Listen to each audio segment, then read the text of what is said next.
बात करें कंपनी का फाइनेंशियल परफॉर्मेंस का तो काफी सही देखने को मिल रहा है, लेकिन जो वैल्यूएशन है वो उतना कंफर्टेबल नहीं है। इसी के चलते जो जीएमपी है सारे फैक्टर्स को कंसीडर करें, कंपनी का बिजनेस क्या है, सेक्टर आउटलुक क्या है, फाइनेंशियल परफॉर्मेंस क्या है, वैल्यूएशन क्या है और पीयर कंपैरिजन क्या है, तो जो हमारा ओवरऑल रेटिंग निकल के आ रहा है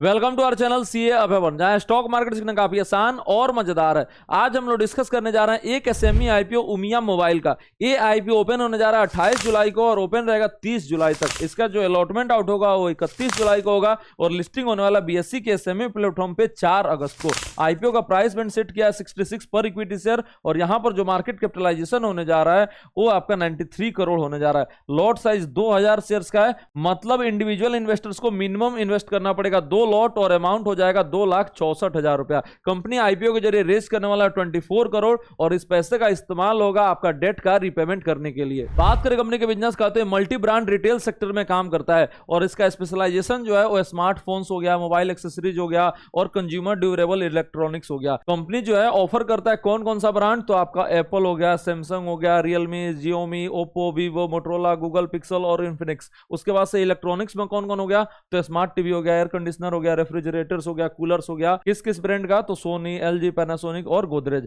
ये सारा जो है प्रोडक्ट ये ऑफर करता है। मतलब ये क्या हुआ, एक तरह से रिटेल शोरूम हो गया मोबाइल्स का या आपका इलेक्ट्रॉनिक गुड्स का। उसके बाद से अगर हम बात करेंगे इसका जो प्रेजेंस है वो कहां पर है, तो 149 स्टोर है गुजरात में, 69 स्टोर है महाराष्ट्र में और भी प्रेजेंस है कहां पर, तो 2 यूनियन टेरिटरी में, दादर एंड नागर हवेली में और दमन एंड दीव में, यहां पर इसका प्रेजेंस जो है। उसके बाद से अगर हम बात करेंगे तो कंपनी जो है ऑफर करता है क्रेडिट और EMI facilities after partnership with banks and financial institution. इसके चलते जो सेल्स है वो और ज्यादा बढ़ जाता है। उसके बाद से अगर हम बात करेंगे तो कंपनी का जो प्रेजेंस है वो 12 साल से ज्यादा का है और अगर हम लोग देखेंगे इसका एम्प्लॉइज स्ट्रेंथ तो 127 एम्प्लॉइज है और इसका अगर हम लोग बैंकर्स का बात करेंगे तो एचडीएफसी बैंक लिमिटेड है। अब अगर हम लोग देखेंगे इस सेक्टर में ग्रोथ आउटलुक क्या है, तो देखिए यहां पर आप दो तरीके से देख सकते हैं। एक तो आप ऑनलाइन का प्रेजेंस ज्यादा मान सकते हैं और दूसरा वो जो खुद जाके स्पेंड करना चाहते हैं। अगर हम लोग दोनों को अभी देखेंगे तो अभी का जो सिनेरियो है वो लीड कौन कर रहा है, ऑनलाइन लीड कर रहा है, ठीक है। लेकिन अगर हम लोग देखेंगे अदर रिटेल स्टोर्स तो उसका भी जो प्रेजेंस है वो कम नहीं हुआ है।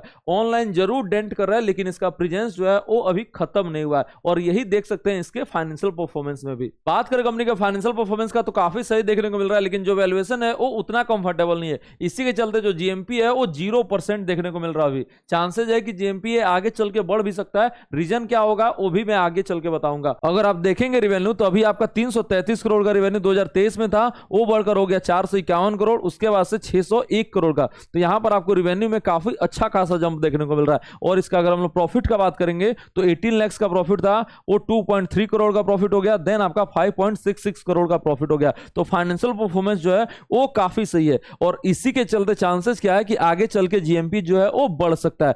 अब सवाल है कि अभी क्यों नहीं है, तो अभी इसलिए नहीं है कि इसका जो कैश फ्लो है वो आपका निगेटिव देखने को मिल रहा है। इसका इन्वेंट्री जो है वो काफी ज्यादा है और जो ऑपरेटिंग कैश फ्लो है वो निगेटिव है। और आपका निगेटिव क्या बात है, तो डेट टू इक्विटी जो है वो भी आपका काफी यहां पर निगेटिव देखने को मिल रहा है। 1.69 का डेट टू इक्विटी है, लेकिन कंपनी जो आईपीओ के जरिए पैसा रेज कर रहा है उससे डेट का रिपेमेंट भी करेगा, तो ये आगे चल के और इंप्रूव हो सकता है, ठीक है। तो अगर हम लोग इसको थोड़ा सा फास्ट फॉरवर्ड देखेंगे तो इसमें जो है जीएमपी बन सकता है, बस इसका ऑपरेटिंग कैश फ्लो निगेटिव है और अगर हम लोग डेट टू इक्विटी देखेंगे वो हल्का निगेटिव है और प्राइस टू बुक वैल्यू जो है वो आपका 2.66 है। और इस इंडस्ट्री में जो है वो ज्यादा आउटलुक नहीं है। अभी मैं आपको क्या बताया कि एक ऑनलाइन है और एक जो है बिलीव करता है ऑफलाइन, दोनों के अलग अलग बिलीवर हैं। जो ऑनलाइन है वो इसमें पैसे नहीं लगाएंगे, जो ऑफलाइन के बिलीवर है वो इसमें थोड़ा सा पैसे लगा भी सकते हैं। मतलब अपना अपना थिंकिंग का बात है, उसका मैं बोल रहा हूं। इसका वैल्यूएशन का देखेंगे तो आपका पी रेशियो जो है 16.57 है, आरओई अगर हम देखेंगे तो 50% का है, आरओसी अगर हम देखेंगे तो 27.64 का है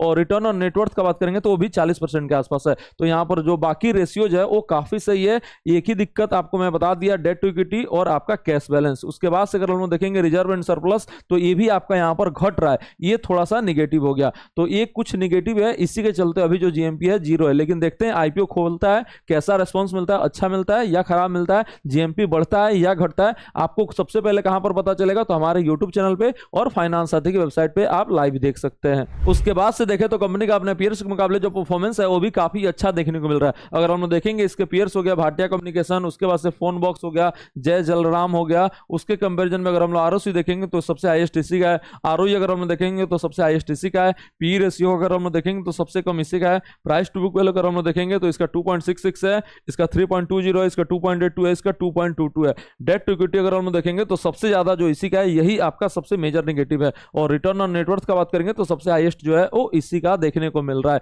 तो यहां पर भी पीयर कंपैरिजन जो है वो काफी अच्छा देखने को मिल रहा है। अब अगर हम लोग सारे फैक्टर्स को कंसीडर करें, कंपनी का बिजनेस क्या है, सेक्टर आउटलुक क्या है, फाइनेंशियल परफॉर्मेंस क्या है, वैल्यूएशन क्या है और पीयर कंपैरिजन क्या है, तो जो हमारा ओवरऑल रेटिंग निकल के आ रहा है वो 2 स्टार निकल के आ रहा है। और इसमें हमारा जो रेटिंग बन रहा है वो सेफ चलिए और इसको अवॉइड कर सकते हैं। और भी आईपीओ है जिसमें आप अप्लाई कर सकते हैं, उसमें अच्छा खासा जीएमपी भी है, इसी पीरियड में आ रहा है, इसीलिए इसका रेटिंग अवॉइड है और उसमें आप पैसे लगा सकते हैं। उसका रिव्यू आ चुका है हमारे यूट्यूब चैनल पे, उसको जाके आप चेकआउट कर सकते हैं, लिंक जो है डिस्क्रिप्शन बॉक्स में, और फाइनेंस साथी के वेबसाइट पे आप जाके डिटेल में भी पढ़ सकते हैं। मिलते हैं आपसे अगले वीडियो में एक नए आईपीओ अपडेट और स्टॉक मार्केट लर्निंग के साथ। Thank you so much.